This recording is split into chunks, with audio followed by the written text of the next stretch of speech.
Our nation's capital is 3 days from welcoming a new president to office, but today the leaders of more than 250 cities are gathering in Washington for the winter meeting of the U.S. Conference of Mayors. KXAN's Avery caught up with Austin's mayor, Kirk as he joins other mayors to tackle some of the biggest challenges facing our communities. Why is it important for so many different mayors from across the country to be meeting together? And what kind of impact do you hope to make representing Austin? Well, there's great opportunity as a result of this, and there are about 250 to 260 mayors up here right now, and there's a couple of reasons that is really helpful. One is it creates an enormous opportunity for cross-pollination when it comes to ideas and thoughts and what works in your city, and this hadn't worked in my city. How did it work in yours, and what can we do differently? So you get a lot of creative ideas. And of course, we have a lot of the same issues that we're addressing.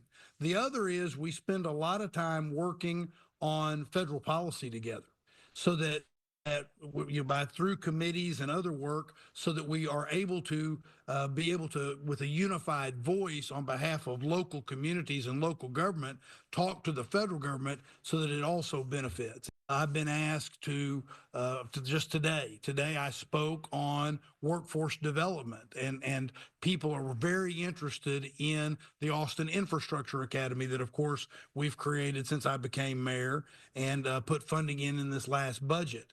In addition to that, I'm vice chair of the Transportation Committee.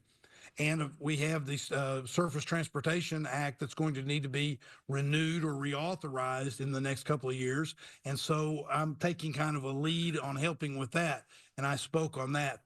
This afternoon, I've been asked by the president of the Conference of Mayors to chair a national task force on childcare, which of course has been very important in Austin and Travis County, and we just voted last November to put a lot of money into childcare. So I'll kick off our very first meeting of that task force this afternoon. In fact, as soon as I leave you. And then the final thing is tomorrow morning I'm speaking on housing and affordable housing and how we can build more housing, because frankly, Austin has become a vanguard in the country because we've done so much in the past 2 years.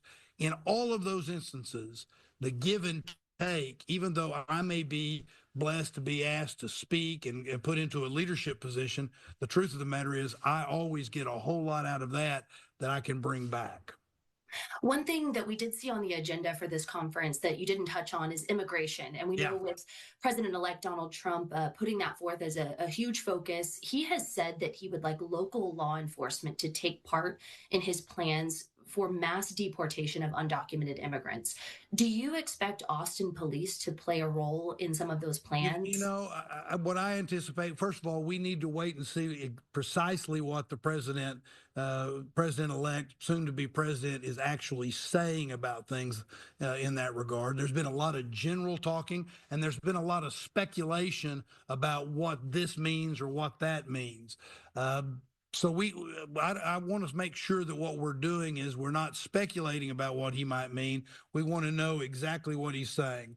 But I hope and really expect that there will be people will look at what local communities have and what they need, and not have the federal government come in and say, now you have to use your police. In some instances, when we're working very hard to increase the number of police we have in our cities to meet the needs that we already have in our cities, and not be burdened by the federal government coming in and telling us how we have to do those things.